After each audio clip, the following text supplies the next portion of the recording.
Satu unit mobil Avanza hanyut di sungai di kawasan Cijerah, Kota Bandung, Kamis, tanggal 1 Juli tahun 2021.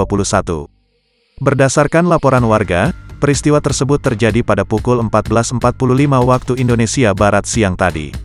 Kejadian mobil Avanza hanyut di sungai berhasil direkam masyarakat dan beredar di media sosial, seperti yang diunggah akun Instagram @infobandungraya.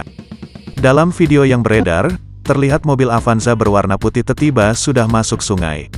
Mobil tersebut terseret arus sungai yang deras. Dari penampakan video tersebut, keadaan mobil Avanza tersebut tampak tak sedang ditumpangi. Dilihat dari beberapa sisi badan mobil Avanza putih itu pun tampak sudah penyok. Mobil pun terlihat mengambang mengikuti arus sungai. Akibat terombang-ambing derasnya air sungai tersebut, mobil pun terseret arus sungai hingga beberapa meter.